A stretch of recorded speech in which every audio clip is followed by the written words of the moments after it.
And welcome to Redacted on this Tuesday evening. It's Testicle Tuesday or Taco Tuesday, depending on where you live. Welcome to the show. I'm Clayton Morris. I'm Natali Morris. We did not have testicle tacos for dinner. No, we didn't have. I know they have them sometimes in Montana. You can get testicle tacos.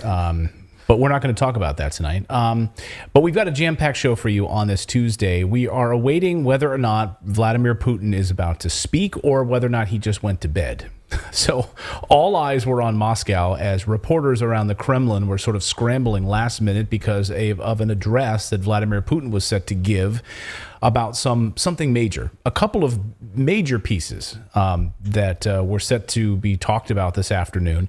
It appears, according to some sources, that it has been delayed, that it's going to unfold tomorrow, that Vladimir Putin will speak. But we have a lot to unpack with this because there's a lot of moving pieces. We have the response from the U.S. State Department on what the president plans to do, the president of Russia. So there's a lot of moving pieces tonight. Well, the West is responding to it before we've even seen it. Right. So at this point, we at least have the West's response. So we're going to discuss that. Yeah, and we know what's happening in eastern Ukraine, and there's large amounts of troop movements at this hour. So we will unpack a lot of these pieces on the show. We're also going to talk about climate. Yes, we're going to talk about climate lockdowns, whether or not that is the new COVID lockdown. Is that the cool thing to do? Whether or not it works, what the government wants from you, and the data around that. And we're going to talk about censorship battle over social media because a judge now says that some people in the U.S. can litigate if they are censored on social media. Is that you? What can you get for it? Will this create a change? We thought this battle was lost, right? I mean, the idea that you could actually fight back if you were banned on YouTube, if you were banned on Twitter, if you were blocked on Facebook, whatever it was, because of your posting messages, sharing news pieces, all of that. Now it seems like this battle is back on again. So this could it be a big win for free speech purists? We'll talk about that. Also going to look at there's a lot of mysterious blood clots that are showing up in autopsies, and embalmers around the world are noticing this. This is happening at funeral directors are coming forward and talking about this. I wonder what it could be. We'll discuss that and more. Curious, George, on this Testicle Tuesday. Redacted starts right now.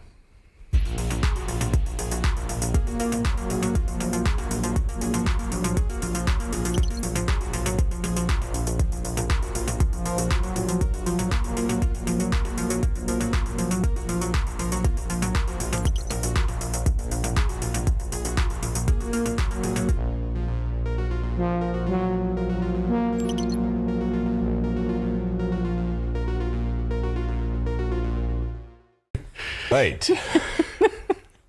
Welcome. Hang on a second. Let me just move the microphone. No, don't move anywhere. Welcome into the show, everybody. Don't be hiding. Don't be hiding stuff. Somebody mentioned the cut of my dress, and I feel self-conscious. So hang on. Okay. Come on. No, come on. We're good. Let's go. All right. There's someone in the comments. We're unredacting things. We're unredacting. We don't redact things on this show. We don't put up we don't censor things on this show. Wear your dress if you've got them, for crying out loud. I don't normally respond to comments like that, but someone said milkers. I have nursed 3 babies, so pull it together. You guys. First, I thought they were talking about me. All right. Okay, let's keep it clean, guys. You gonna milk me? Yeah. Mm-hmm. Okay, let's keep it clean.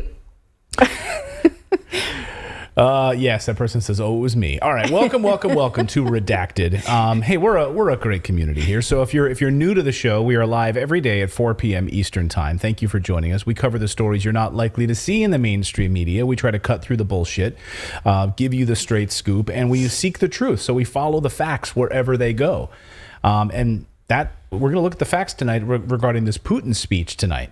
I know stuff, and David and Philip, and Natalie knows stuff from a television perspective and a production perspective on what it means to pull together speeches and get cameras and everything. So what's going on at the Kremlin?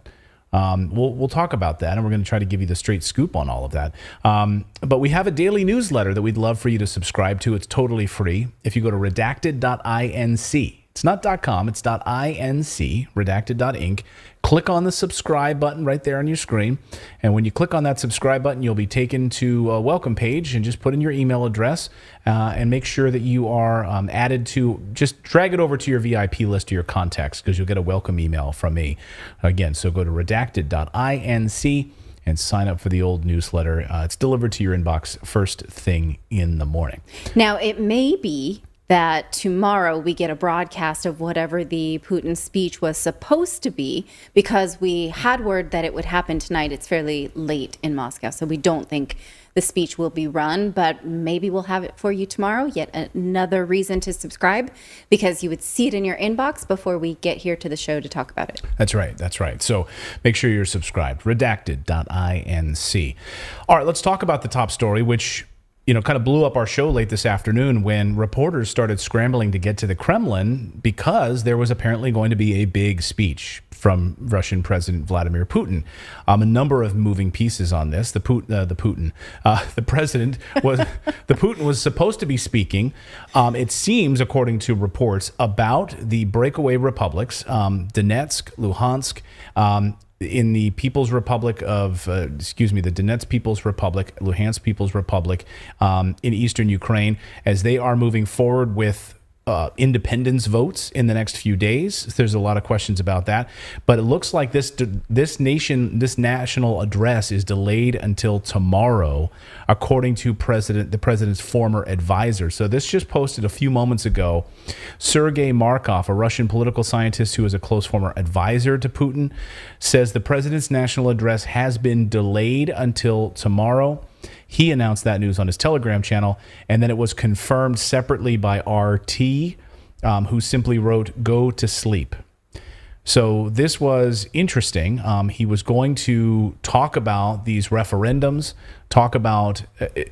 he probably will tomorrow. So again, why this? I want to know about the delay. Yes. Because everyone was all waiting for this speech. And then I started looking at the clock. And in the United States, if the president is going to speak and address the nation, you usually do it during prime time, meaning 8 p.m. to 9 p.m. Now, I don't know about Russia. If anyone's watching us from Russia, do people stay up much, much later there?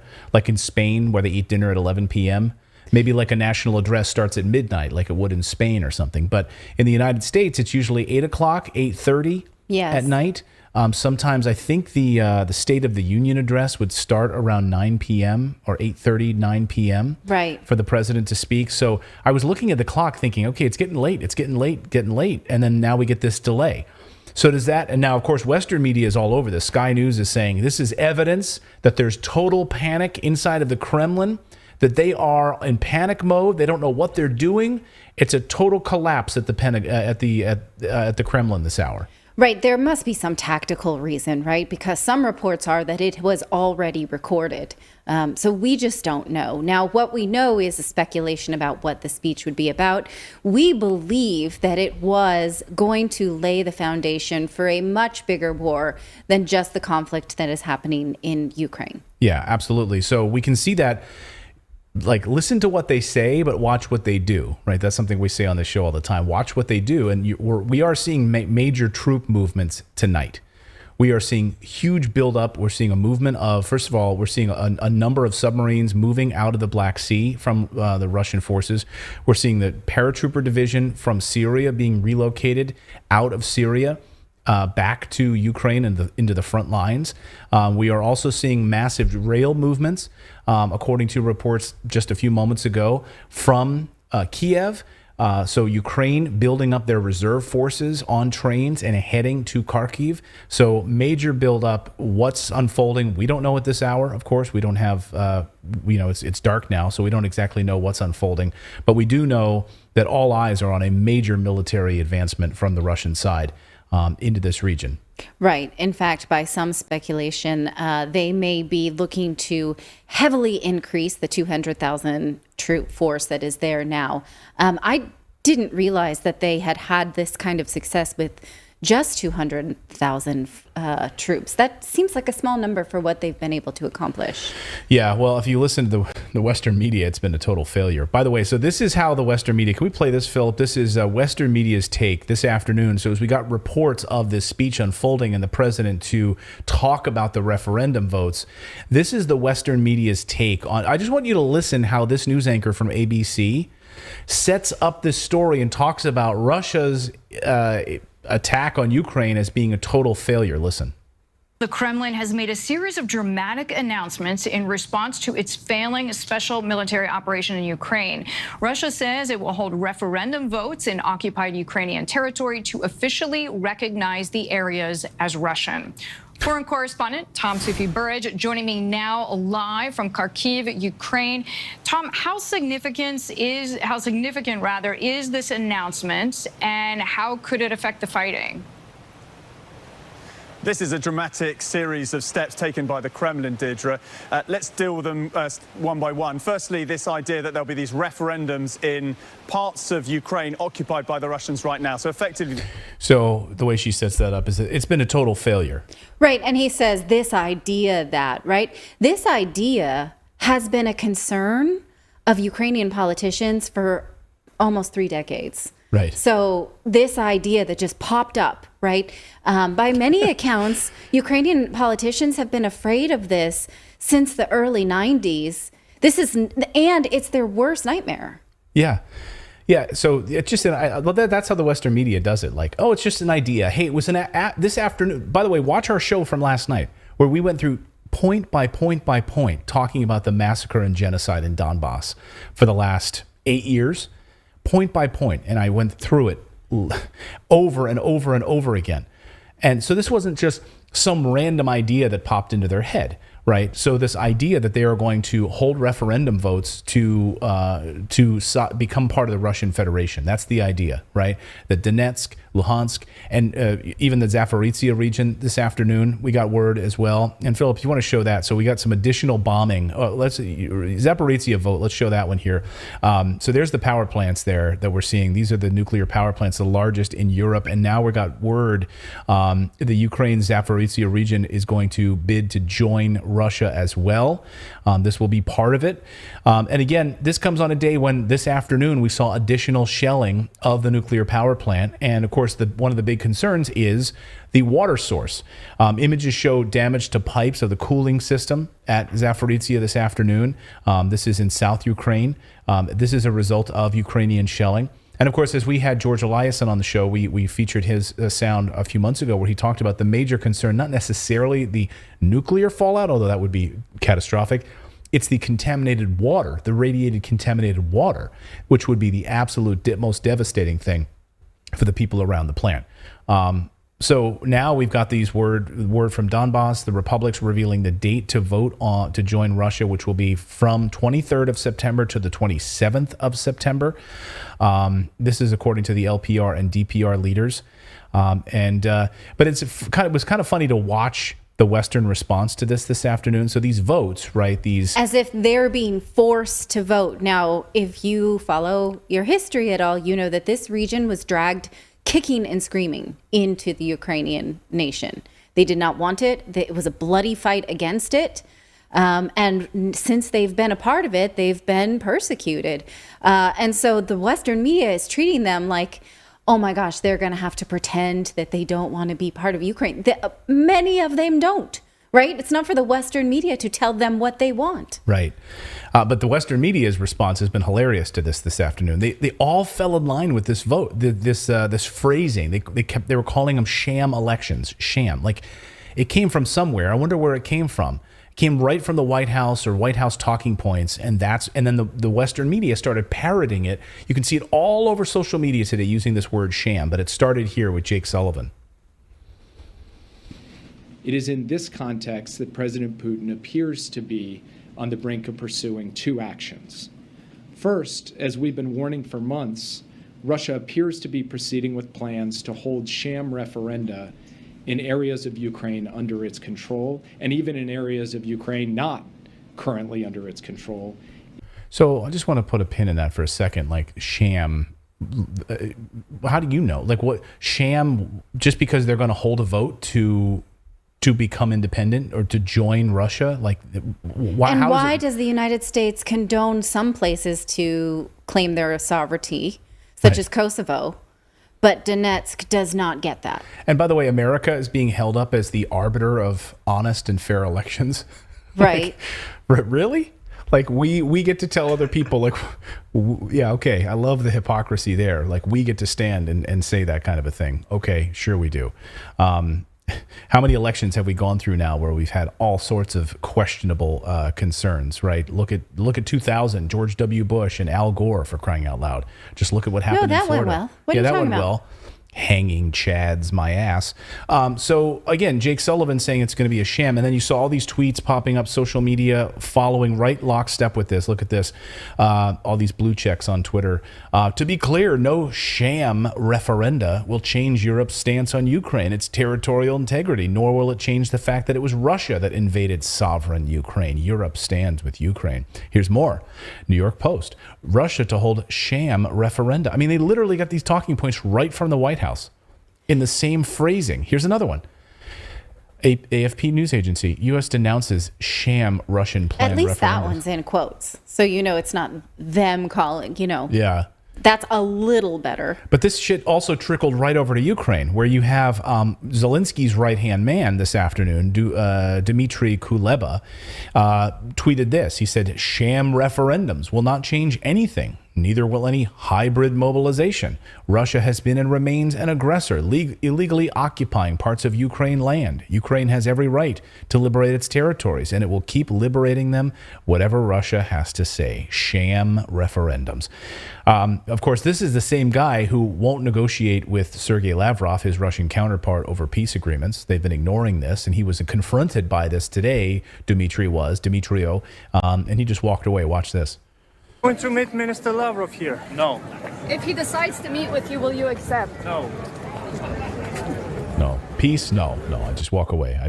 From that. So the area in question, this is, I think, the most important piece of this, and then we'll maybe talk a little bit more about the military piece. But if we want to put up this map here, this shows the region specifically. If you look where Crimea is there in the center, thanks to Intel Republic for this map. Lugansk People's Republic, Donetsk People's Republic, you see the Kherson region. And so these areas in blue are the areas that are going to be holding these referenda and voting to join the Russian Federation. And what those areas have in common is that they're resource rich. A lot of the mining comes out of that area. It always has, until recently when Ukraine decided that it did not want to buy coal out of the Luhansk and Donetsk region for whatever reason. Right. And so without that region, Ukraine really loses a lot economically.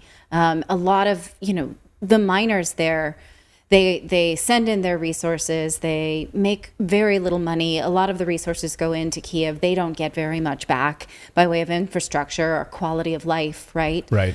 So that's one of the reasons that politicians in Ukraine have been holding so tight to this region.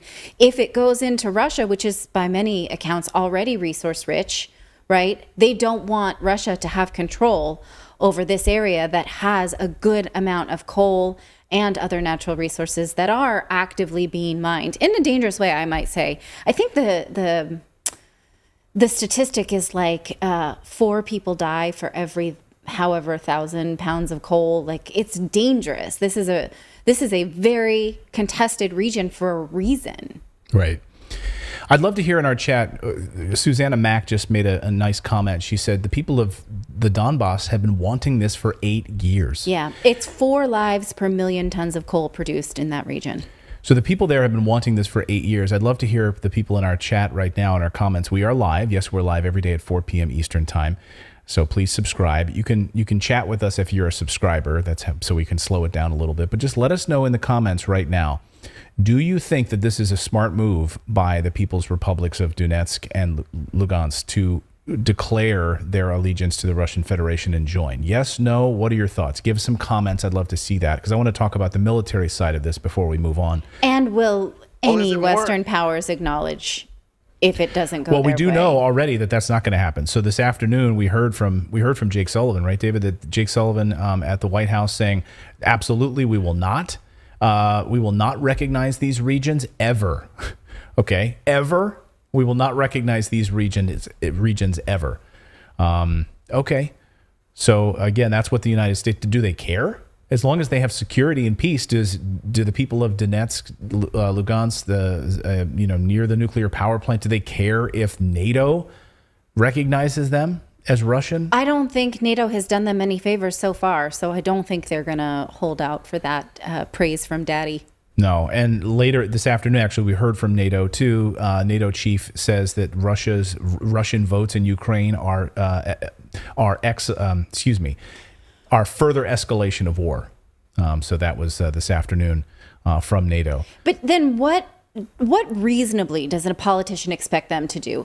Because by most accounts, the State Department and the United States knows that these regions are being shelled by Ukrainian army. Of course they know this, right? And they've so written what about they it. want Yes. them to do is just take it, shut up, remain a part of Ukraine, keep getting persecuted. Well, yes, it's to the last. To fight this war until the last Ukrainian. That's the point. That's what NATO wants, right? It's a puppet government. They want to use Ukraine as a proxy battlefield. That's why they're buying up so much land in Ukraine. That's why George Soros has invested so much. That's why think about all of the farms that Americans and NATO and U.S. companies have bought in Ukraine. Come on, guys, wake up.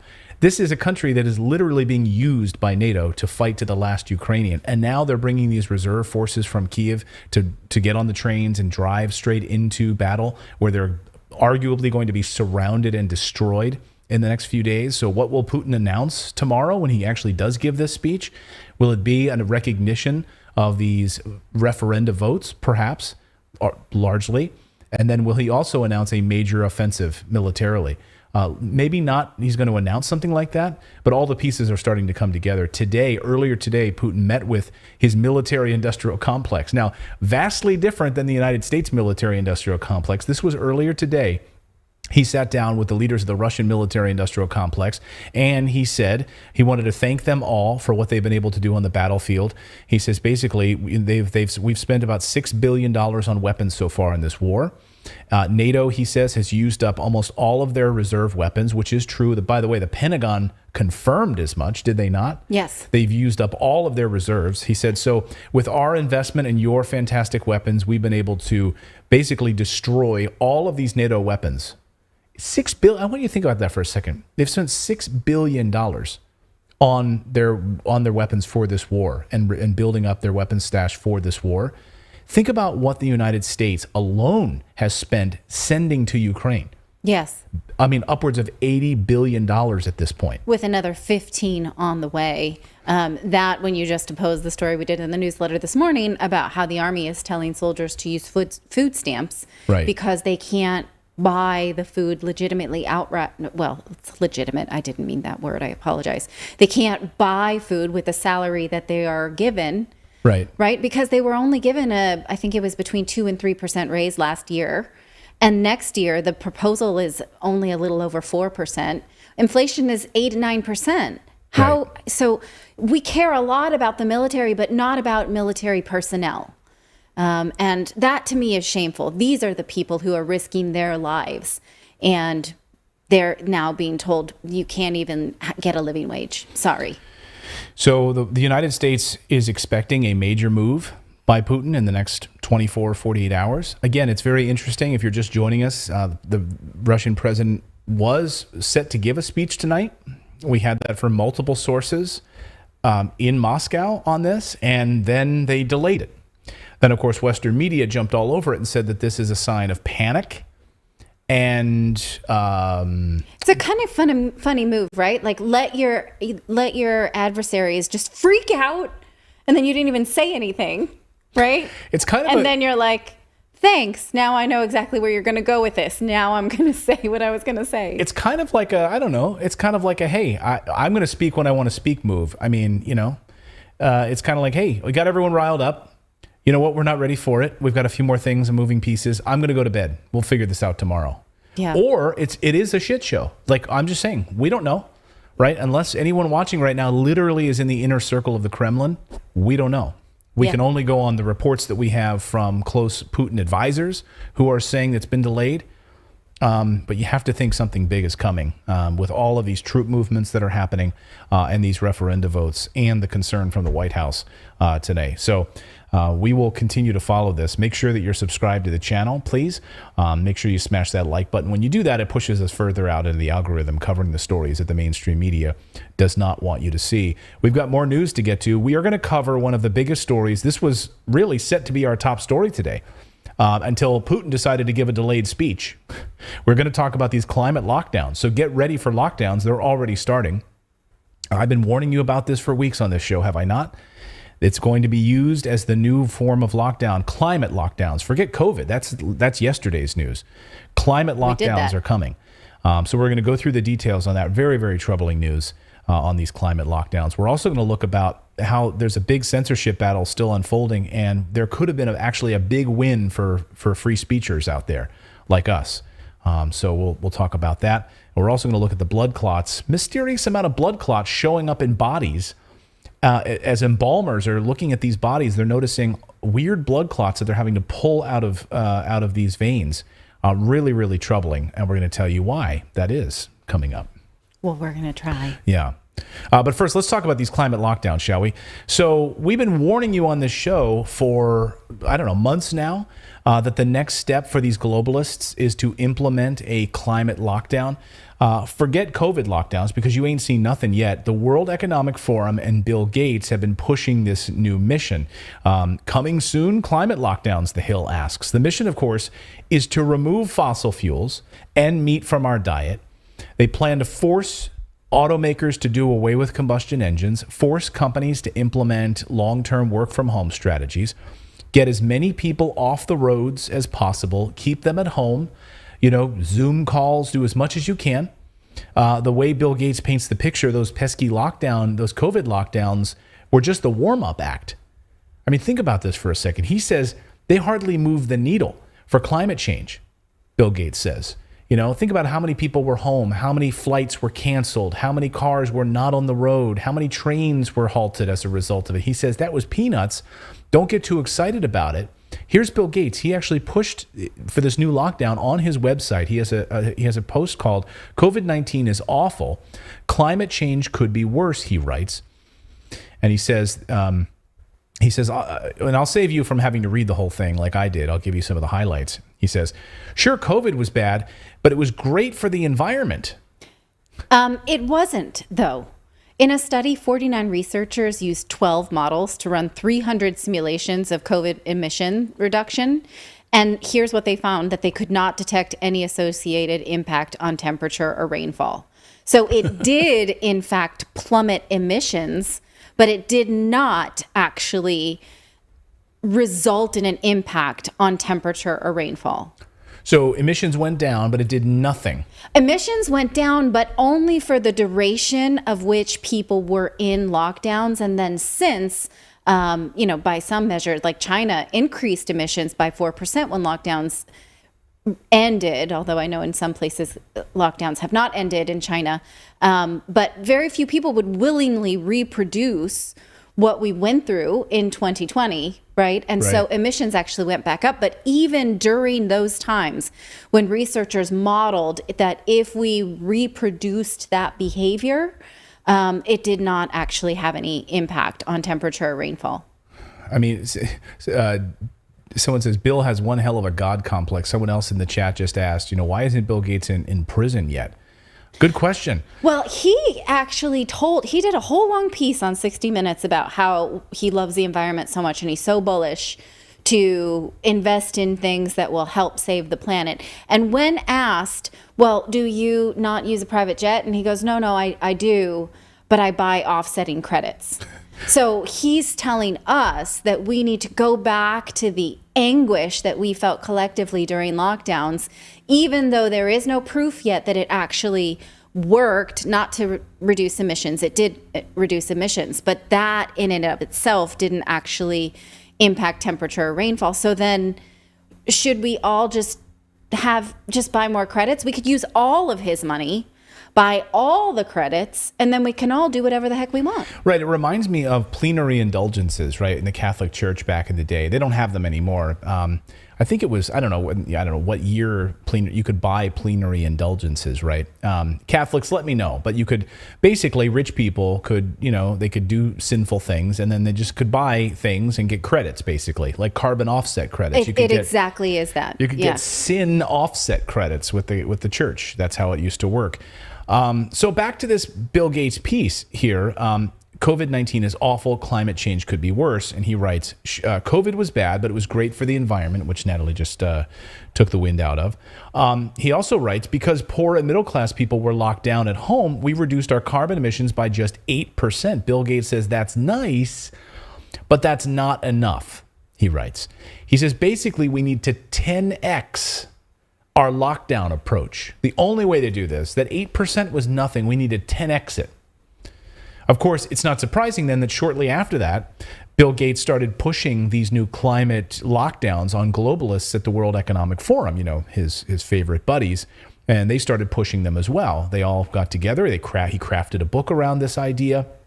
Then it wasn't long, of course, before the International Energy Agency, not the Atomic Energy Agency, but the International Energy Agency got on board. The IEA was founded in the 1970s after a big oil spill, and the International Energy Agency demands worldwide lockdowns now to meet climate goals. They want us off of fossil fuels right now. They are demanding a climate lockdown to move us off of fossil fuels.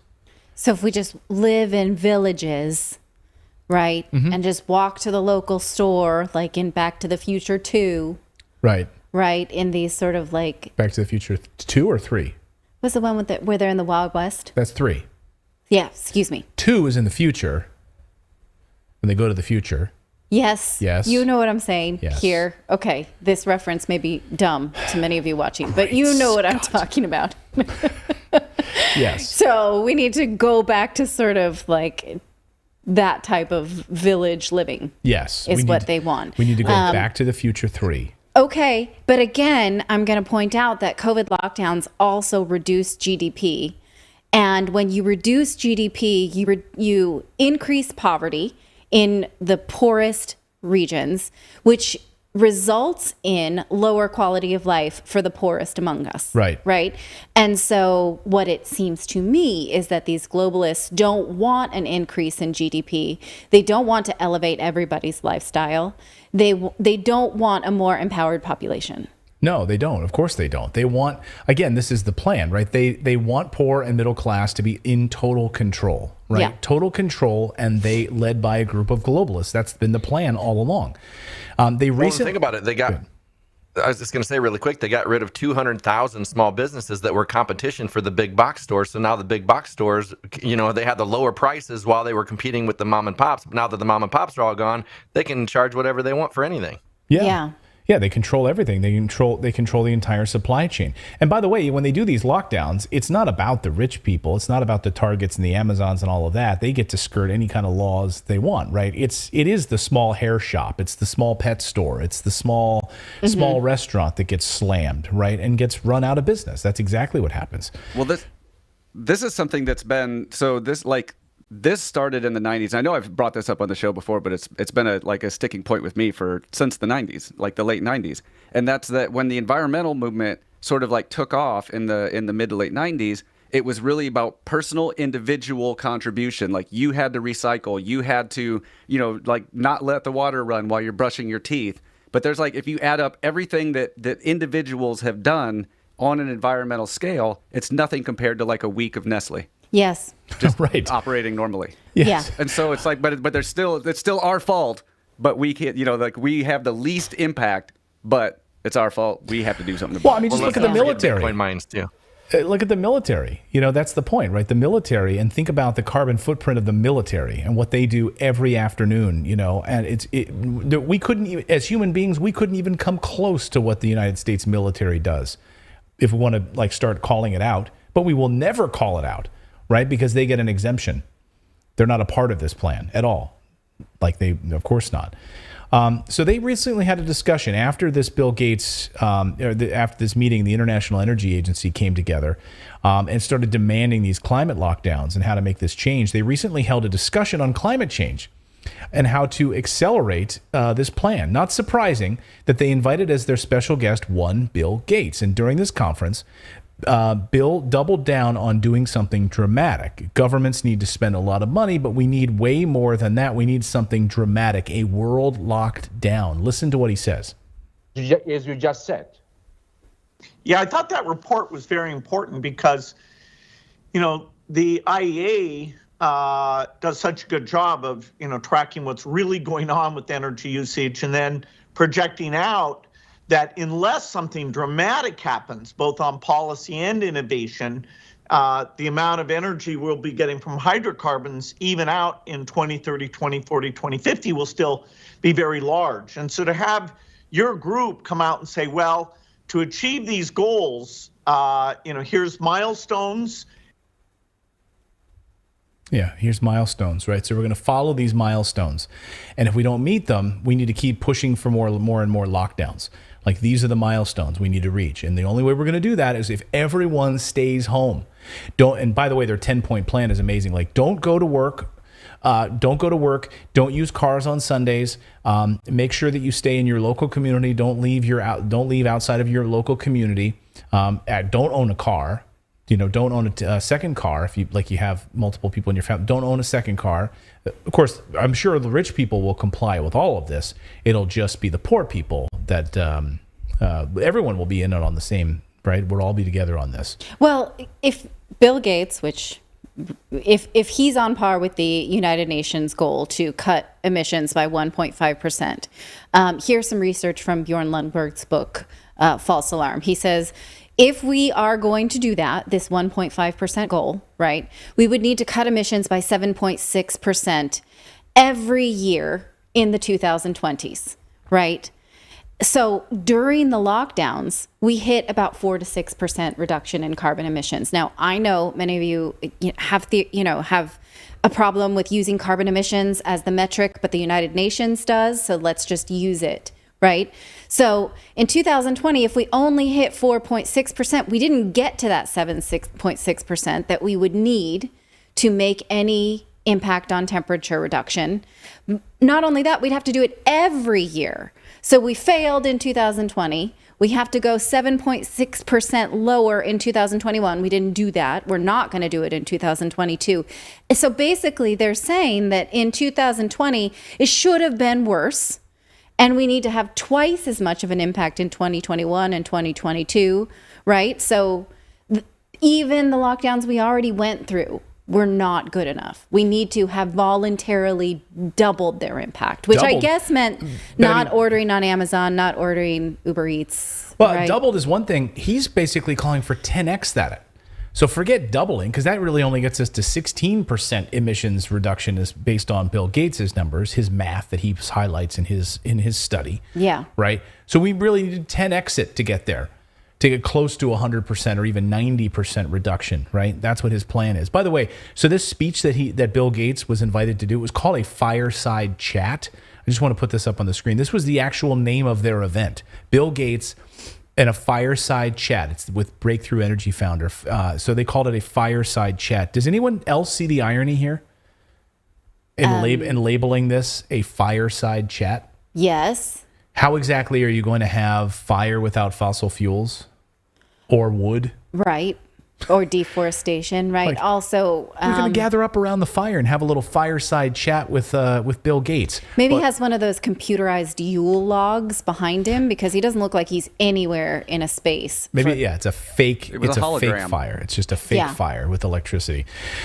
So at least they're not calling it Putin's climate crisis. Oh, I'm sure they will. Oh, by the way, they did today. By the way, not calling it that yet. Oh, geez. In a roundabout way, we actually had who was it? I'll have it for you tomorrow in the newsletter. But an advisor for the EU said we need to keep sending weapons to Ukraine because that will lower our energy costs. Like, think about that logic for a second. She literally said that. I don't understand that at all. Well, then you're on the side of then you're with Putin. Oh. So climate activists are pushing for a total climate lockdown. Here's the mission now. You can read for yourself at climatelelockdown.com.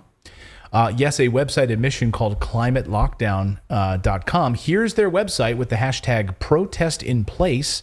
You can go to their website and watch this neat little animation here pop up. Kind of looks like I don't know what it does. And you can watch their website. You can scroll down, see protest in place, and they have a whole mantra here. So let's just read this. If you think the COVID-19 pandemic is bad, wait till you have see how climate change will hit us in the rear of the future if we do nothing now. Can you? I think that says in the near future. Can you take that full again? My eyes are so bad. Sorry. I can read it. I was trying to read it from afar, and it's like hard for me to see it across here. So let's see here. Let's see. Hang on. There we go. So if you think the COVID-19 pandemic is bad, wait until you see how climate change will hit us in the near future if we do nothing now. With more than half of the planet on lockdown, climate change protests across the globe have been canceled in the absence of collective action convincing policymakers of the continued need to work towards a sustainable future. Measures aimed at keeping carbon out of the atmosphere are being swiftly backed. So basically, we need to gather. We need a climate lockdown. We need a protest in place, sheltering in place. That's what we need to do as a form of protest, as a form of resistance. That's what we need to do. Okay. In Australia, they've gone even further. The new South Australian Labor government has declared a climate emergency. Climate lockdowns, surveillance of your carbon footprint, and restrictions on how much fuel and meat you consume might sound like conspiracy theories, they write, but the stage is being set for them to appear in the near future. So they're going to be watching every move you make. And by the way, at the World Economic Forum, we talked about carbon emissions trackers that you will all wear. They will give you these climate emissions trackers, and you'll be able to know exactly what your footprint is, according to the World Economic Forum. How many of you watching right now would comply with that? Here, John, here's your carbon emissions tracker. Put it on you. Okay. I mean, I also want it for the bombs that we're sending, for the military bases around the world, for the naval fleet that's going in and around Taiwan. Can I get the jets by billionaires? Like, can we track that? Sure. I'd love to know all of that too, because my number will look pretty pitiful in comparison, but whatever it goes on my forehead. Also, at the end of the day, though, can we say that these numbers are meaningless and they're bullshit, and the United Nations created these numbers to begin with, and they're totally arbitrary and not rooted in reality, as Bjorn Lomborg writes in his book. And by the way, so I mean, we can talk about fossil fuels and why they are, in many are, as Alex Epstein writes in his new book called Fossil Future. It is the future, actually.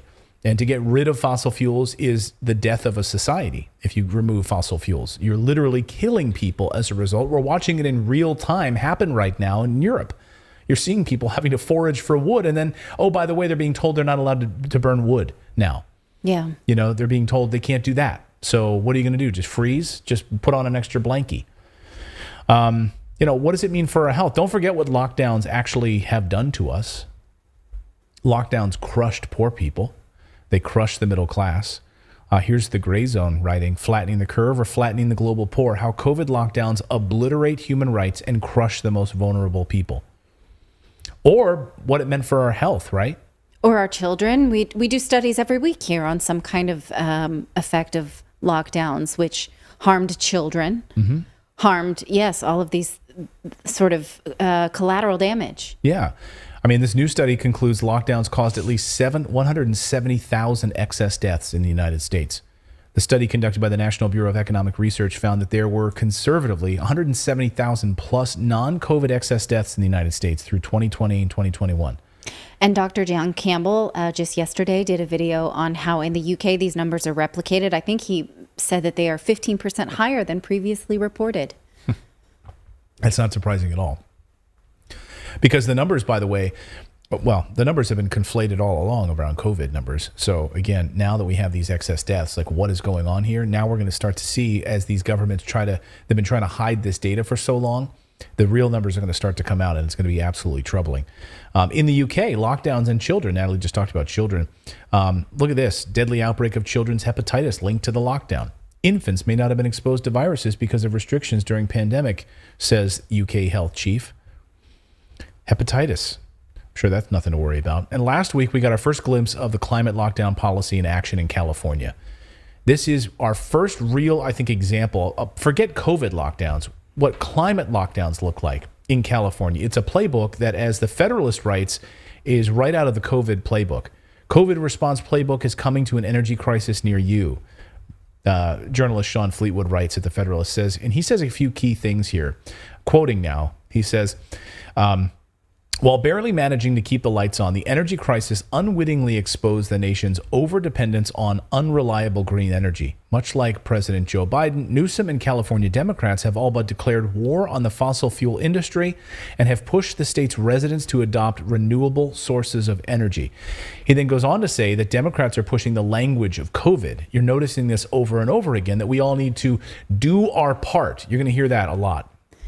Yes, but so many of their state residents happily parroted all of their COVID lockdown rhetoric. Like, they basically did their job for them, calling each other a-holes if they wouldn't wear a mask or stay indoors or get their vaccine or whatever, right? Right. So they know it's effective because their constituents, they can say, if you love the planet, get an electric car, stay the heck home, don't eat meat, eat these Beyond Burgers, right? And tell your neighbor that they're a bad person if they don't. And that worked in California. Yeah. People did that. They told each other they were bad people. Right. And policed each other. And like, so this is, if I wanted something from a state, I would do exactly this because that worked great. So they did that in the UK. They put up billboards. It's like, if you see something, say something. If you see somebody who's you know, out partying and all that, like Boris Johnson, call someone, tell somebody. Yeah. Go ahead, Dave. This kind of goes back to those like shock treatment therapies and stuff they did back in the old days. It's like it was almost always 25% of people would stand up against it and the 75% would comply. And it's You're kind of like talking about the Stanley Milgram experiment to see if people would continue to administer shocks to another person. And how many people would? Yes. Yeah. So it's like they know these percentages, and it's they're watching people. They're like, they kept shocking their friends. They're like, yeah, they were getting pleasure out of it. And the recipient was in on it. They were not actually getting shocked, and they would see how many people would continue to administer a really painful shock on the other subject. And when it really messed up these subjects because they were like, oh my God, I didn't think I was the kind of person who could hurt somebody. How could I have done that? And they used that to sort of say, why would people hurt other people in controlled settings, such as Nazi Germany or things like that? People think, well, if I'm in some kind of institutionalized setting, I assume that it's safe, that someone else has done the safety checks. I assume someone else is in charge and making adult decisions. So I just went along with it because I believed in some kind of higher power. Well, absolutely, David, you're right. This is at play here. People think, well, the government, is making these decisions. They're doing the research. I give them my tax money. They must know better than me. So, okay, I will wear a mask and get the vaccine and tell my neighbors that they're a jerk if they don't. So this language. Are you familiar with sorry, go ahead.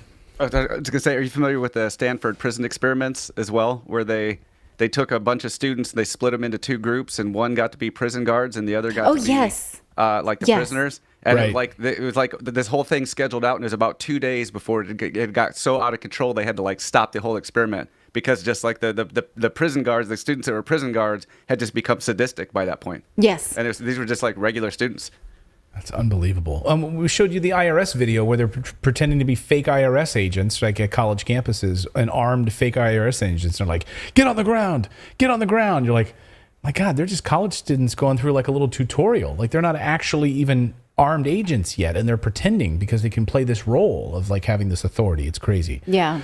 So that's why propaganda is so harsh. I mean, it works. It's why they keep doing it. If it did not work, they would not keep doing it. It's just like those, Arabian Prince emails we get all the time. It's like, if they didn't work, they would stop doing it.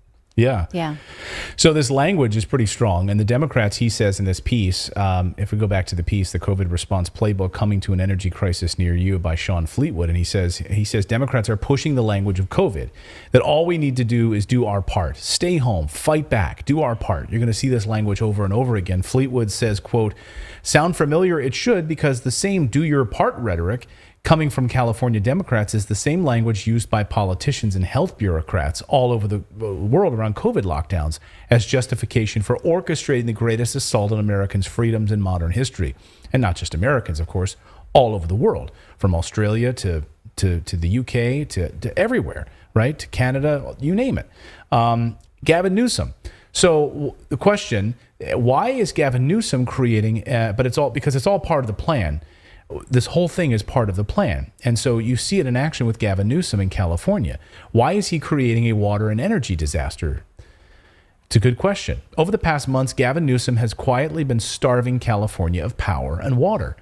Newly unearthed documents, thanks to Michael Schellenberger, show that the Newsom sandbagged plans for extra nuclear reactors at the Diablo plant. Here are the plans. Notice 6 reactors instead of 2 reactors was set to be built. Could have provided millions more with electricity. Millions. Instead, they didn't. There were supposed to be 6, but it's all part of the World Economic Forum's plans, and Newsom is a big player in it. Here's Michael Schellenberger talking about this nuclear power plant. I'm here at Diablo Canyon Nuclear Power Plant on the central coast of California. Nuclear power, of course, produces 0 air and water pollution. Diablo Canyon sits on 3 football fields, basically a tiny patch of land that provides power for 3 million Californians. The governor, Gavin Newsom of California, he wants to shut down Diablo Canyon by 2025. It was supposed to run until the middle part of the century. He wants to shut it down early, despite the fact that we're having electricity shortages right now as we speak. In fact, a couple of weeks ago, the governor approved the burning of diesel fuel, which is our dirtiest form of energy, because 2.5 million Californians faced blackouts from energy shortages. Yeah. Okay.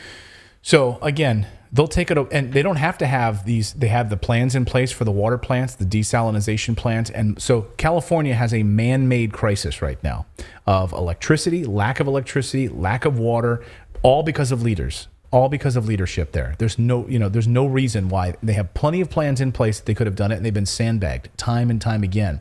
The desalination plan, particularly by Newsom. So all part of the plan. Like, we can't pay for your electricity, can't power your cars, keep your cars off the road, stay home, let us take control, and just shut up and be compliant. That's the plan. All right. Well, let us know if you're planning to follow that plan. We really enjoy your responses. This is terrifying. It's coming. I'm telling you, these climate lockdowns are coming. So be prepared for it. Like, I know it sounds maybe kind of out there, but it's absolutely coming. You're seeing it in action already. My sister and many of you in the comments as well have been sending us information about how there's legislation to even ask people to register their home gardens so that they know what it is you've got. Because they think that whatever you grow is theirs too. These are really troubling things to even consider. And maybe are you guys going to do that? Will you guys register your gardens? Are you kidding me? Like, we're going to register your garden? Like, that's what they're going to do? I mean, we already saw what they. I mean, when gardening becomes an act of civil disobedience, are you kidding me? Yes. Like you know what? Screw you! I'm growing my own jalapenos. Like, really? Right. Yeah. I mean, but there have been governments in the past, the Soviet Union was one of them, that practiced collectivism, where they did actually go out and see what people were self-sustaining and take it for the government, right? This has happened. There is historical precedence for it. For sure. I mean, yeah, there's a history of you grow this stuff and we'll just take it from you. You don't get to eat any of it. Absolutely the case. We've got more news to get to here on the show. We're going to look at the battle over censorship, a major win perhaps for free speech enthusiasts, people who like actually speaking freely. We'll talk about that. Also, why are all these blood clots happening, showing up in bodies around the world? Like, what is happening here? It's almost like something happened over the past year and a half that everyone did that wound up having blood clots. I don't know. Let us know your thoughts on that in the comments below. But first, I want to tell you about our friends over at Nugenics. If you're feeling like you just can't get in shape, if you're too tired or something like that, it's just not your fault. As men age, our body naturally loses free testosterone, the man hormone. That's why I was telling you, it's Testosterone Tuesday here on the show. It happens. It happens to every man, and can make it more difficult to stay in shape and be energetic and active. So, if you want more energy to counter the negative physical effects of aging, Nugenix Total T Testosterone Booster with Testofen will help you turn back the clock, re-energize your workouts, get you better results at the gym, and help you look and feel like the man you really want to be. So, Nugenix Total T contains man-boosting key ingredients like Testofen, and it also has been validated in 5 clinical studies shown to boost free testosterone levels in men. Every product professes quality. Many other products use generic ingredients that are often far less clinical grade. With Nugenix Total T, you get the same clinical potency levels used in the trials. And Nugenix formulation is backed by 10 years of science and research. That's why it's the #1 selling testosterone booster at GNC when you go into that store. Nugenix Total T. Nugenix Total T can help re-energize your life and help you get back the powerful, confident, good-looking warrior that you used to be. And guess what? You're going to get, when you text this word, you're going to text the word redacted to 231-231. You get a complimentary bottle of Nugenix Total T when you text the word redacted to 231-231. Text right now, get a bottle of Nugenix Thermo, their most powerful fat incinerator ever, with key ingredients to help you get back in shape fast. Absolutely free. Text redacted to 231-231. That's text redacted to 231-231. Disclaimer, messages and data rates may apply, so terms apply. Available at nugenix.com/terms. So go check them out. We thank them for their support and supporting what we do here on Redacted. All right, let's talk about social media, because now you can sue social media companies if you are saying things that they find controversial and they deplatform you. This came of a ruling recently in Texas. It is a big win for Republicans who have been censored at an alarming rate when you compare to Democrats. We know that Republicans have been censored for, questioning pandemic response, mask requirements, lockdowns, pharmaceutical methods, right? We also know people who do not agree with liberals on gender. I would even just call them conservatives. I wouldn't even say Republicans necessarily. I would just say a lot of conservative voices are. Yeah, I don't like these sort of polarization of voices. It's people who question this dominant narrative, right? Yeah. So let's see, what else? Negative stories about Democrats are downranked. And negative stories about Republicans are upranked, such as Hunter Biden's story, right? Right. We know that if you talked about Hunter Biden, some people became deplatformed for that. We also know that social media has taken a side for global conflicts. So there's certain things that you can and cannot say about the war in Ukraine. I could go on, right? Yeah. We know this. These things have been censored. Well, now Texas passed a law last year called HB 20. It allowed users to sue social media companies if they are censored. When the law was signed into place, social media companies were ready with the lawsuit. They filed it right away. And so since then, it has not gone into effect because they claimed that the law violated their First Amendment right. And a court sided with them and granted them an injunction. That means that they couldn't enforce the law while the lawsuit went forward. Texas asked the court for a stay, meaning leave the law in place while they litigated. And they lost that. They went to the Supreme Court, and the Supreme Court vacated, meaning they didn't want to ring in on it. So this law has sort of been hanging in limbo ever since. Texas has had it on the books, but been unable to enforce it while it went through litigation until Friday. So now the law is in place. A judge ruled that HB 20 does not violate tech companies' First Amendment rights and that it can go into effect. Now, this ruling is pretty fun as far as legal opinions go. It starts off like this. In urging such sweeping relief, the platforms and offer a rather odd inversion of the First Amendment. That amendment, of course, protects every person's right to the freedom of speech. But the platforms argue that buried somewhere in the person's enumerated right to free speech lies a corporation's unenumerated right to muzzle speech. So that's pretty funny, right? What is the judge saying is that your free speech does not give you the right to stop other people's free speech. So the tech companies were arguing that they want their platform to, I guess, be like a certain color. You know what I mean? Right, yeah. A certain tone. And that forcing them to have opinions that they don't like on that platform was violating their wishes to create a place that was monotone. Right. So that YouTube could create, or Twitter could create its own blue check liberal environment, like shit lib environment. Right. And then if I know so many people who were like true left, like, you know, who are progressive, who wanted universal health care, who were questioning, questioning this narrative, like, questioning Nancy Pelosi, yes. Questioning President Biden on these issues, on a whole range of issues, right? If you spoke out again about that, you were deplatformed, you were blocked. Yeah. You were downranked, you were blocked. Same thing on Twitter, or same thing on YouTube, same thing on Facebook. And then, of course, on the conservative side, same thing. If you question these things, you were also labeled like an enemy of the state. And so Twitter wanted to paint this sort of like blue check utopia. And it was like the Hillary Clinton Beltway, liberals could hang out there. And the question is this sort of like watering hole location that now this is where we go, where we gather. So there should be a right to both sides of an opinion, right? Where there's been litigation before, for instance, in a shopping mall where the owners said, do people have the right to come here and protest for a cause that I don't like if I'm the owner, right? And if it is a public place and people gather there, the courts have ruled that differing opinions should have the right to be in this public gathering spaces. The court here in this opinion said that the social media companies' assertion of their right to muzzle speech is really troubling, and here's why. They say the implications of the platforms that they're arguing are staggering.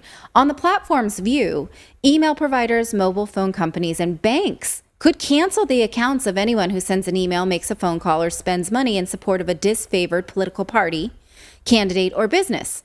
So you donate to someone they don't like, they deplatform you. No bank account even, right? Which is what happened in Canada. Well, we've seen this already with multiple people, like having their PayPals taken away, their Venmo accounts taken away, GoFundMe accounts shut down. Twitter has taken down an account called, I don't even know if I can say it. It's called Gays Against...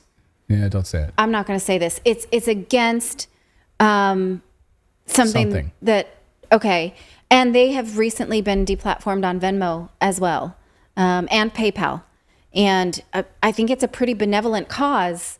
I'm afraid to say it because we are on a platform that is... Well, we've been censored multiple times on this platform, right? For covering COVID, covering the war. I mean, God knows, we have friends on this platform who've been deplatformed and blocked and taken down. Yeah. And we've had people who've lost their livelihoods. I mean, because they can't get access to their bank accounts now. If they were using PayPal for any, thing or another, that's been blocked, that's been taken down. Yeah. Then, Sunny in the chat said the word that I am not going to say. So if you're following along, it is that word. Furthermore, though, what the judges had a problem with here, if we can just put that screen back up, they said, what's worth the platforms argue that a business can acquire a dominant market position by holding itself out as open to everyone, as Twitter did in championing itself as the free speech wing of the free speech party, right? So they sort of unapologetically argued that they can now turn around. And like they were once this cool open speech place, and now they can turn around and say, no, they can ban all pro-LGBT speech for no other reason than its employees want to, right? So, Twitter did in fact market itself this way, and then it was a bait and switch on that promise in their practice. So that's really interesting. It's not really fraud, but it feels like it to those of us who use it because we thought it could be an open speech place. But we saw the Project Veritas videos. We saw, them admitting, like literally admitting what they do there, which is to block, shadow ban, hide accounts. Yes. So we all know this, right? We all know that this is the case. They all gather, they're hanging out in San Francisco. Do you think that this is like a bastion of conservative thought in downtown San Francisco? Clearly not. Where they're telling, they're banning people left and right because of what they believe and what they say. Yes. HB 20 requires social media to disclose how they moderate content and promote content and publish an acceptable use policy. And they do not want to do this. And now they have to, at least if they're challenged in the state of Texas. Now, they want the right to just take down content they don't like for whatever reason and not have to answer to it. This has absolutely been our experience when we are given any kind of strike on our content. We ask them to show us, what is it we said wrong? Can you please prove it to us? Can you say what line there violates what policy? We are never given those answers. They don't have to. They absolutely don't want to legally have to. And so I would love this. This would be fantastic. I mean, we had literally a video that we did that they labeled it as a form of bad speech. I'm not going to say the H word. When we were covering the war, we were covering facts about the war. We were covering the truth, and that's how they labeled it. And when I asked them to give us particulars on it, they wouldn't. They said, we can't do that. We just don't do that. I'm like, well, we've watched the video now 5 or 6 times. We've had every member of our team watch the video. There's nothing even, according to your terms of service and your community guidelines, it's not there. I'm sorry, guys. It's not there. Show me why you blocked us for 2 weeks. Yeah. Show me. Otherwise, you're destined to repeat it. It's like, if you can't tell me what I did wrong, how can I fix it? Right. Yeah, I mean, like talking to children, right? Like, how do you know? Like, if they keep doing this thing, right, they keep leaving their clothes on the floor, you explain to them why it's not good to leave your clothes on the floor. It makes more work for other people in the house to pick it up, or, it's messy and you should take care of the things that you're bought, Right. So then you improve upon that behavior. But if it was literally something that we said was inaccurate or wrong, we'd love to know about it in context, and then we can improve upon it, but you won't tell us. Now you'll have to. Right. Another piece of their argument was that this law will prevent them from moderating dangerous content, such as violence, abuse, illegal things. HB 20 does not protect that content. And those things are pretty easy to distinguish. You can't incite violence on these platforms. You can't show hurting of other people. That's pretty easy to rule out, and it's easy to enforce. And, if I were hurting animals on a YouTube channel or something, right, then I get that taken down. Am I really going to be then the one who's going to litigate about my right to, this is not right. This is uncontentious, right? Is this really a concern? So who can sue? Well, HB 20 applies to users who reside in, do business in, or share and receive expression in Texas. They cannot sue for monetary damages, which is strange, right? Because if you are deplatformed or downranked, you are losing money. But that's not what you are allowed to sue for at this stage of the game. They can only sue to get a court to declare that a violation has occurred and get the platform to comply with the law. But if someone sues and wins, they can get their legal fees paid for by the social media platform. So because you can't win a big payout, you can't win treble damages, you can't win punitive damages. Who's going to do this?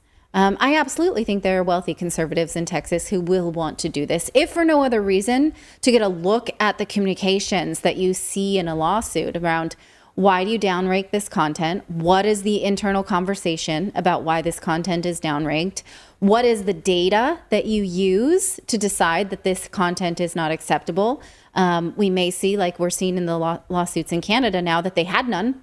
That's just what they want. Right. Right.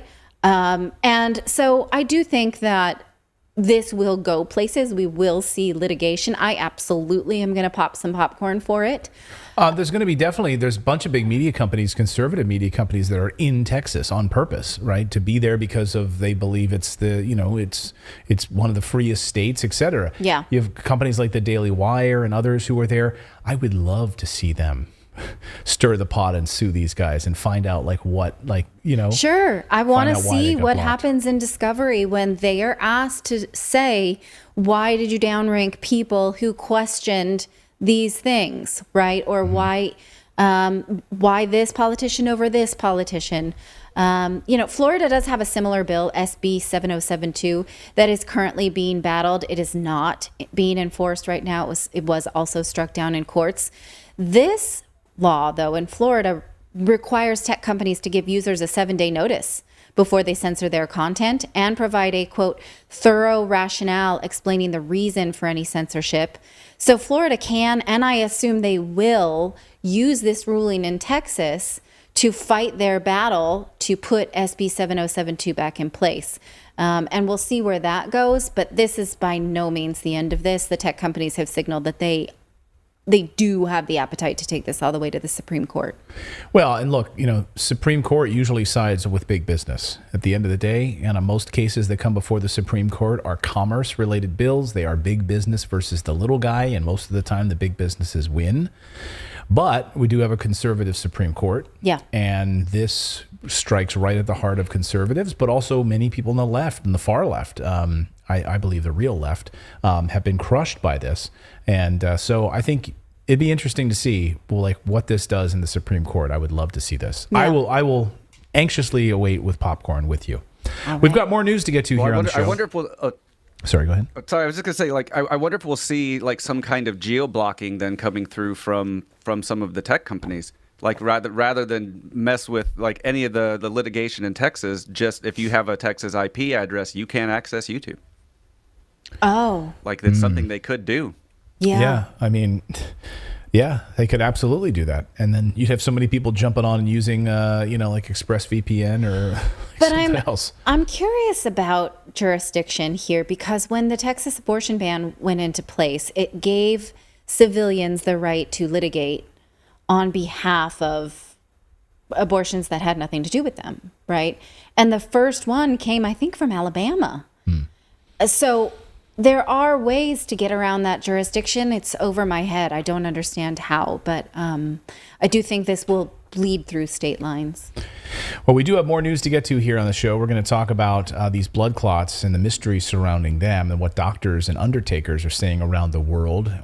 Some data we're going to show is absolutely stunning. We're going to talk about that. Plus, we'll take your super chats. So get any super chats you have in now. We'll try to do that here before we wrap up. But first, the holiday season is sneaking up on us. And of course, we all wish we had extra time before it hits. If you're a small business owner, you know how important it is to be ready for the insane holiday season. And if you haven't already started preparing for the chaos of holiday mailing and shipping, you might be falling behind, but you don't have to if you go to stamps.com. They have everything you need to make your life a whole lot easier. It is the 24/7 post office that you can access from anywhere. No lines, no traffic, no hassle, no post office person giving you a dirty look because you didn't bring your own tape. Because they don't let you use a tape unless you use first class mail. So if you just have a box open and you want to use their tape, that's a no-go. Has that ever happened to you? I have. Oh, yes. Sometimes I'm like, this broke open. Can I use that? No. You have to go buy tape. Anyway, Stamps.com, again, is your one-stop shop for all your shipping and mailing needs. For more than 20 years, Stamps.com has been indispensable for over 1 million businesses. And you get access to the USPS and UPS services you need to run your business right from your own computer. And with inflation on the rise, every dollar counts. A stress-free... Sorry, that didn't come out, that alliteration. Stamps.com is a stress-free solution for every small business. And if you need a package pickup, you can easily schedule it through Stamps.com on your dashboard. So go ahead and get ahead of the holiday chaos this year with Stamps.com today. Now, right now, you can sign up with the promo code REDACTED for a special offer that includes a 4-week trial plus free postage and a free digital scale. Those things are super fun to play with. And super useful as well. No long-term commitments. Go to Stamps.com, click the microphone at the top of the page, enter the code REDACTED. Well, something strange has been happening over the last year or so. If you talk to any funeral director, they will tell you they are seeing things that they've never seen before. I mean, we featured some of them here on the show before, but like they're seeing strange looking blood clots. They're seeing all sorts of bizarre things. We'll have more on the strange looking blood clots in a second. They're working harder and longer than they've ever been working before. These undertakers, right? They've been on their feet. They've been seeing more cases than they've ever had in their 20, 30-year history as being an undertaker. Something else that they're seeing is a huge demand for tiny coffins. Huge demand for tiny coffins, child-sized caskets. That's right, coffins that will fit young people. These aren't people dying of COVID, though. It's something else entirely. Some funeral homes report that in their entire history of doing business, they have never seen so many young people dying. I wonder what they all have in common. This company that provides caskets to Costco. By the way, did you know that Costco has caskets? No. You can get caskets at Costco. I didn't realize that. You have everything else, but you can. Probably through their online store. But their orders are through the roof right now at Costco. This is one a casket manufacturer that sells to Costco. He says demand is up for child-sized caskets. He says, my family business is casket manufacturing in North America. We've received 2 bulk orders for sub 5-foot units, children's size, in less than 6 months. Never in 30 plus years of business have we ever sold child-sized coffins in bulk. The smaller size orders have never been so popular. I would like to mention that all casket sales are up dramatically in the last 2 years, Mark Haddock writes, or he says in this interview. He's a casket manufacturer that provides caskets to Costco. And something else, undertakers and embalmers around the world are busier than they've ever been. We've covered this on the show and show how busy they are. They've been in the United States specifically and in the UK. Here's Australia, for example.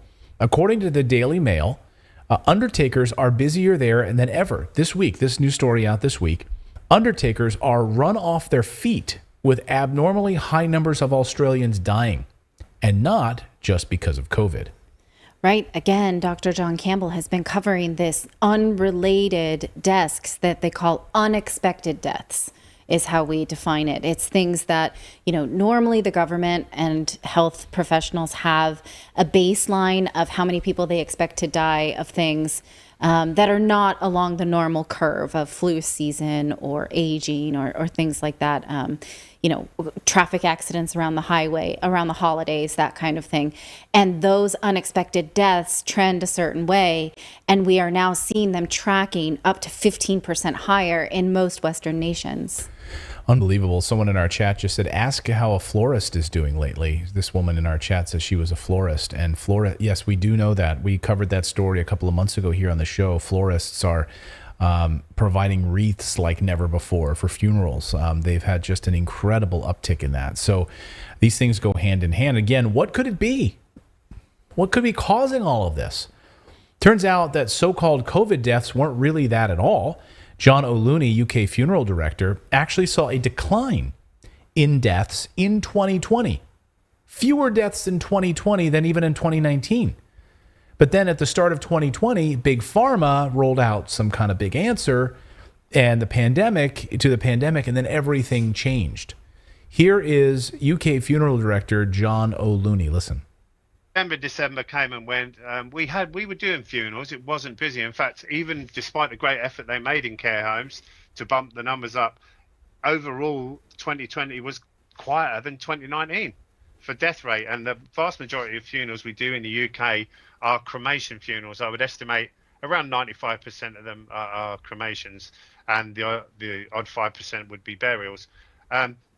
We weren't up on numbers, and it was the same everywhere. The statistics don't lie. They're there, government statistics that show there was no real increase.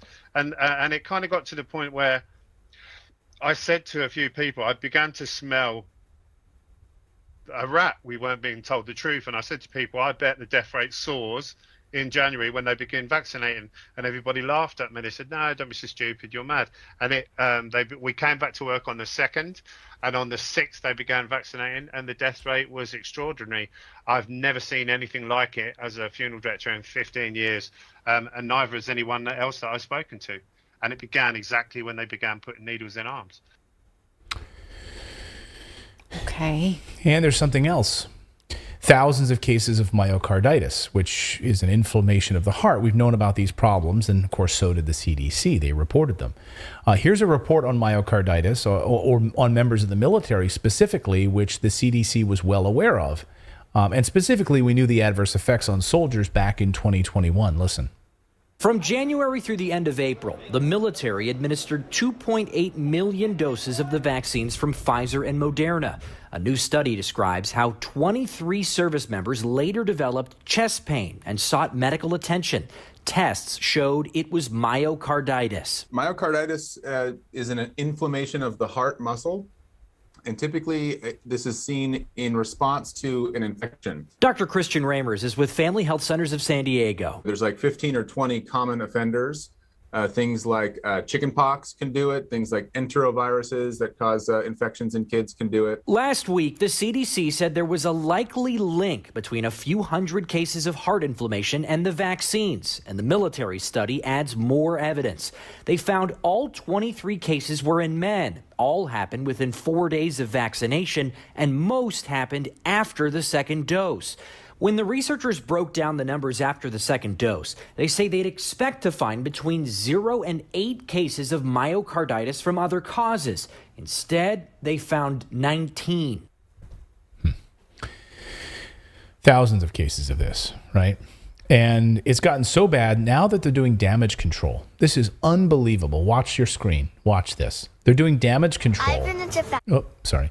It's gotten so bad now that they're actually doing damage control on this. Watch your screen, because this is a brand new television advertisement which basically says myocarditis. Don't worry about it. It's totally fine. This is an ad. Watch this. I've been into fashion since I can remember. But one day I had a stomach ache so bad I didn't want to do anything. The team at New York Presbyterian said it was actually my heart. It was severely swollen. Something called myocarditis. But doctors gave me medicines and used machines to control my heartbeat. They've saved me. So now I can become the next great fashion designer. So, I mean, have you ever seen, like, they're literally putting out ads now to normalize myocarditis. Like, you've got an inflamed heart. Don't worry about it. Like, you can still be great. It doesn't really matter. Like, someone spent money on an advertising campaign for this.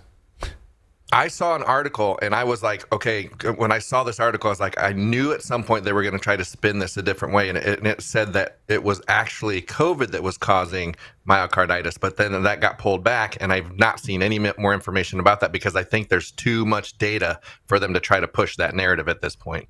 Yeah. Nice try, though. Well, the CDC director, Walensky, was on MSNBC and was kind of grilled and pressed on this particular issue. Let's just watch a little bit of this. Watch. What makes this booster significantly different than our first round of booster shots? Is there evidence it supplies significantly more protection?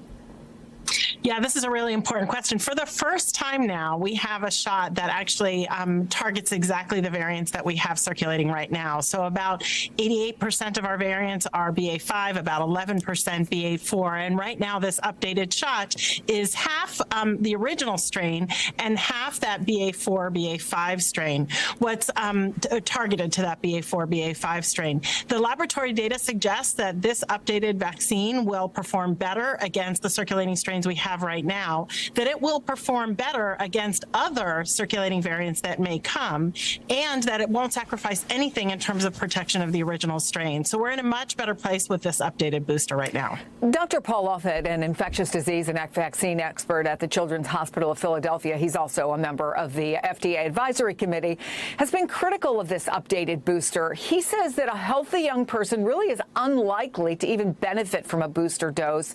It should be targeted more specifically specifically to those who really are most likely to benefit. And I wonder if you agree with that assessment and whether just even saying that adds to what's been, as you know, an ongoing criticism of CDC messaging, that COVID vaccines, COVID itself, the messaging has been confusing. So first, deep respect to Dr. Offit. Here's what I will say about our updated vaccine. We are simplifying our message. The message is you need to get your fall booster vaccine. So go ahead and get it. If you're over the age of 12, if you've received your primary series, if you're more than 2 months out of your last shot, you can get an updated vaccine. And so, how condescending for a CDC director when asked whether a booster, which hasn't gone through clinical trials and is benefiting healthy, or is a benefit to healthy young people, from a doctor on the FDA advisory board, she just brushes it off. Yeah. We have our new messaging. It's called get the shot. Like, we're not even going to bother with all of like the technical mumbo jumbo. We have a new message for the fall. It's called, How long ago was that? I'm loving it. Yeah. Just go get the shot. This was literally this week. Just go get the shot. You're kidding. No, I think it was yesterday. Just go get the shot. Oh my gosh. For the fall. Like, we have a new fall message. Just go get the shot. But the pandemic's over. The pandemic's over, but they didn't get that message from the White House. Mm-hmm. This violates the idea of informed consent, does it not? Right? And also the idea of any risk-benefit analysis that might come from, hey, any discussion at all, like this person's a really healthy 12-year-old, 11-year-old, whatever, like should they get it? Just get the shot. Just shut up and get the shot. Meanwhile, the United Kingdom's Health Security Agency putting an end to COVID-19 vaccinations for young, healthy children ages 5 to 11 years old. They're saying no more. Any child who turns 5 after August 2022 can no longer receive a COVID vaccine until they're 12, unless they are clinically vulnerable. You're not allowed to. It's illegal. You have to get special permission to even get it. That's the UK, not in the United States. Yeah. But something else is going on. Something else is showing up inside of these bodies when they go to do autopsies. Embalmers around the world are finding strange-looking blood clots that they've never seen before. That's a gross image. Here's what one looks like. Take a look at this. I warned you. One Alabama embalmer named Richard Hirschman started documenting what he was finding when he would start the embalming process. He'd been doing this for 20 plus years. He's never seen anything like this. He thought it was just one instance. It was odd. He started taking pictures of it, and then it started showing up over and over and over again. He says, quote, "It wasn't until May or June of last year that I started to say something is really different about the blood. And then later in September, I took my first picture. Since I couldn't come out with just one piece of evidence, because if it was just a fluke, Hirschman said, now I've been gathering evidence and I have pictures of over 100 cases. And it's not stopping. It's not slowing down." Okay, that's just one embalmer who's seen over 100 different cases of these blood clots. Maybe it's just an anomaly. Maybe it's just Alabama. Well, it's not.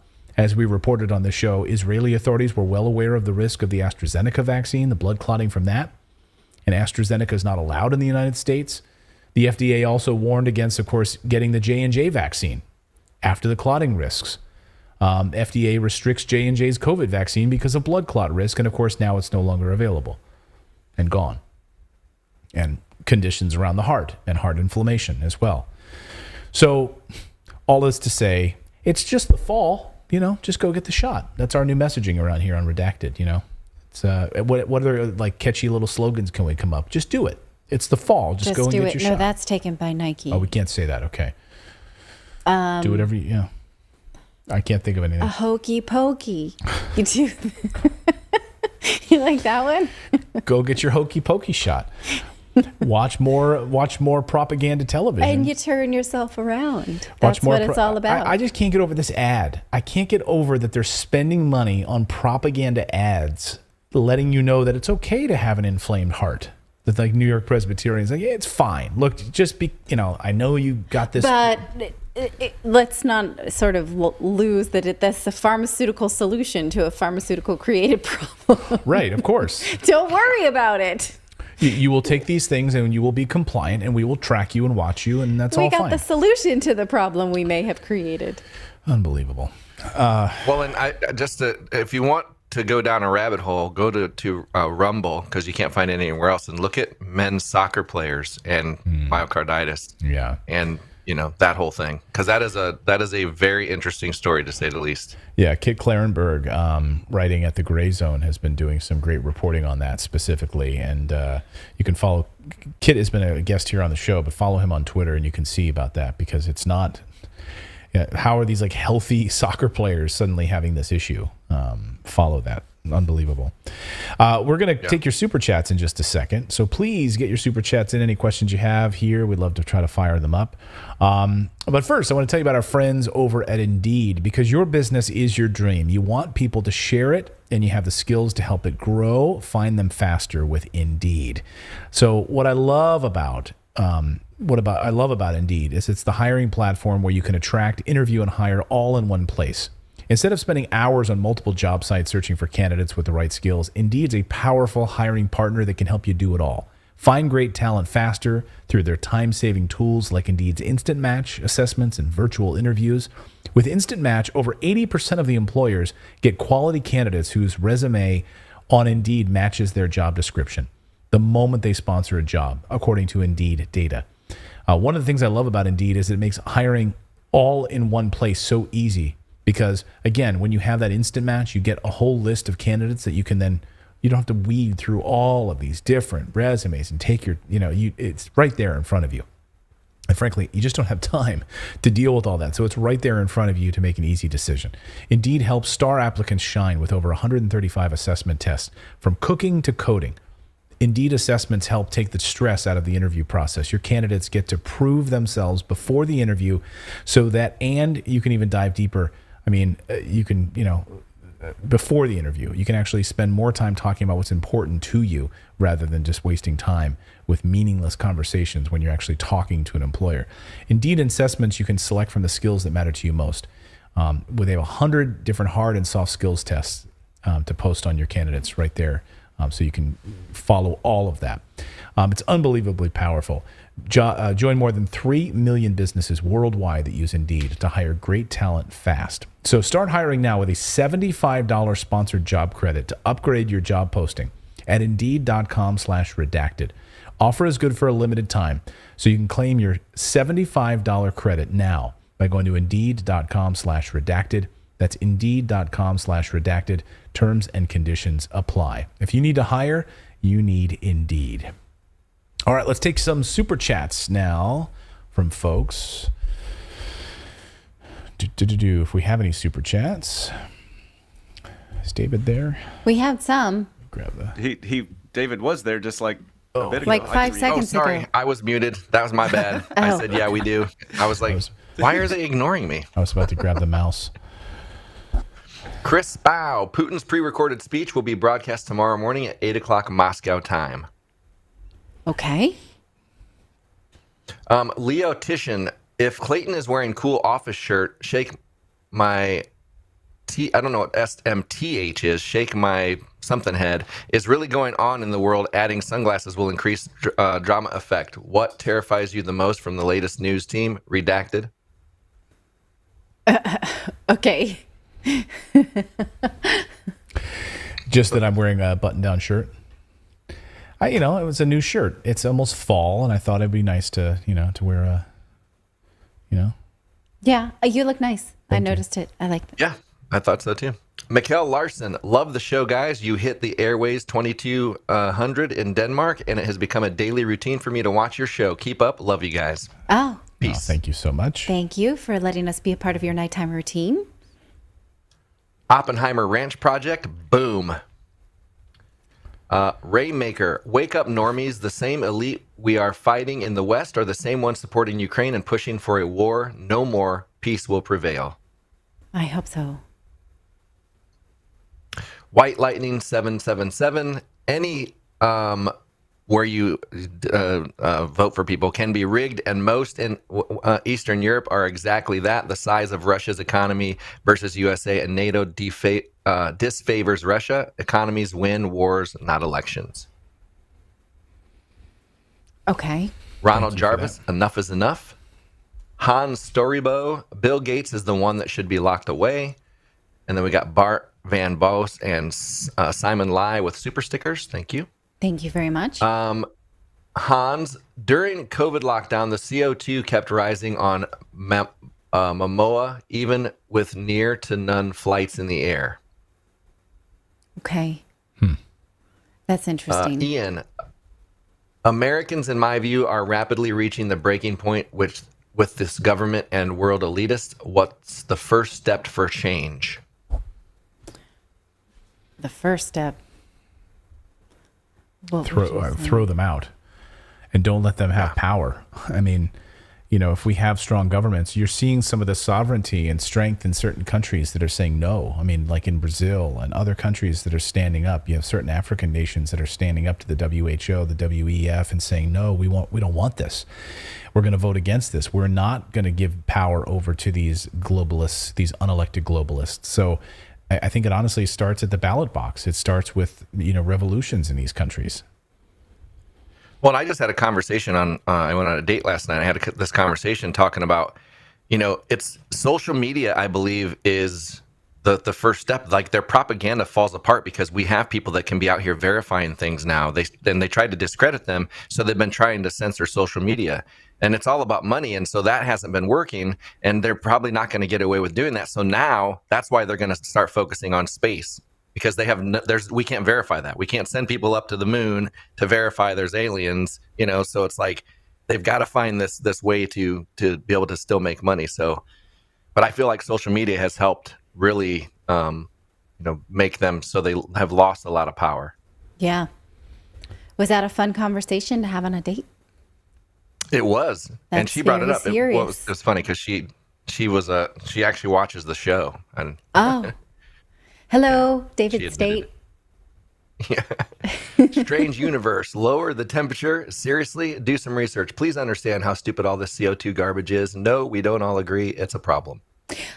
I understand that. And so that's why I wanted to talk about that as a metric that the UN is using, right? Because I'm not saying that is necessarily something. So thank you for that. Thank you for clarifying that. I agree. Right. It's kind of funny when you think about this is the measurement that they're all using. But if we ever stopped and just said, wait a second, is the measurement wrong? Like, is the tool that you're using totally wrong? Like, why are we using that as the tool? Right. Carbon emissions. And then we buy carbon offset credits. Has anyone stopped and asked the question, like, wait a minute, maybe those things are fake. It's a fake tool and it's a fake system. And we should really question the whole thing. But you have ESG companies and all of this stuff that fall right in lockstep with it, right? Yeah, and they don't have groundwater mining like credits that you can buy. No. Like where's the groundwater mining like offsets? Yeah. Why doesn't that exist? Yeah, why don't they give a bunch of them to Detroit? Right. Did you know that private wells in the United States are not regulated? So they just keep tapping into them. They don't count them. They don't keep track of them. There's no regulation for most of them. So, and then we're all surprised. Why is the groundwater drying up? It's because there's really just no accounting for it. And then, if there's business there to build a water park or what have you, or if it's more, if it lowers costs to flood farm instead of drip farm, just do it. Just do that. Who cares? Napweed. None of this would be possible without working class traders willing to join the military and police to enforce the elite's crap. Yes. Shoemaker Hollow. So that's it. Patricia, DHS has a Facebook post with a phone number saying, see something, say something. Germany 2.0. Oh, geez. Okay. Neo chats, I will do what I want, when I want, how I want, and nobody, and I mean nobody, will tell me what to do, will not comply. All right. Unless you come to my house, then you have to do your chores. I will make you do that. Joe Westcott, great work, guys. Keep going. And then Katie Andrews and Lisa Ann with super stickers. James Bond sent a super chat. Love you guys. Very slick, very intelligent, very educated and educational. Great work. Very appreciated. Vote independent. Oh, we appreciate you that much. Thank you. And if you come to my house, you can be a guest. You don't have to do chores. And then Riverside Homestead Life. What you think will happen September 24th? Buzz, something will happen. Other dates have been mentioned. 25, 26, German leadership, a day everyone will remember. Yeah. Do you want to talk about this? I just be careful about that. I don't know. Because we saw some things that were deplatformed on TikTok. And so we plan to be here on the 26th. We're talking about that date? Yeah. Wow. So I know you just get deplatformed for everything. That's why we were stopping David from reading that, because we'll lose our channel for stuff like that. Like that's what happens. Yeah. So Well, that's crazy. I didn't even realize what it was. Like I was trying to figure out what that was. The shortened the hyphenation or whatever, and I was like, oh wait, stop. Yeah. All right. And that's it. That's all the super chats. All right, everyone. Well, thank you guys so much for subscribing to the channel. We have our newsletter that'll be published first thing in the morning, so please subscribe. If you go to redacted.inc, can we roll that video? Here's what it looks like. You go to redacted. I don't have it. Oh, okay. Sorry. It got moved. It got moved when we were moving things around at the last minute, so it's not. Okay. That's why I didn't play it earlier too. So if you go to redacted.inc, let me show you what it looks like here. Hold on 1 second. 1 second. Okay, here's what it looks like. You go to our website, and you just click on this. You click on the subscribe button right here. Click on this right there. Boom, and then you'll just add your email, and you'll get our welcome newsletter first thing in the morning. It'll be delivered to your inbox, and and there you go. So redacted.inc. That's what we do. So thank you so much. Someone said sellouts because we don't want to lose our deplatform. See, the thing is, like, we can reach so many more people and provide the truth on this channel by having this channel. Like, we're on Rumble, and we're proud of our Rumble partners, but let's be honest, like, we are able to reach so many people here. I mean, 174,000 people watch tonight's show. Yeah. That's a lot of people who get to see the truth, right? And there's like certain things within their freaking community guidelines that will get us in trouble, and it's unfortunate. Look, we're playing by the rules. You're here. You're playing by the rules. So So I literally could do a show where I just swear every other word and I would lose the show. They would just shut us down. Like, what's the point of that? Actually, someone earlier in the chat said, I'm so glad Clayton was kicked off of mainstream media because I like this show so much better. That's not true. Clayton quit mainstream media. I left mainstream He was media. not kicked off. No, I was not kicked off. They did a whole big farewell for me. In fact, they asked me not to go, and they asked me if I wanted my own show separate from the show that I used to do. And I said, no, thank you. And so it was my choice to leave. Thank you very much. But I'm glad you like it here better. If you do want the kind of content that you can't get here on YouTube, then go over to redacted.inc and become a member to the locals community, because there we can say whatever we want. Yes, that's right. All right, everybody. We'll see you here tomorrow. Thank you for joining us on this Tuesday. Bye, everyone.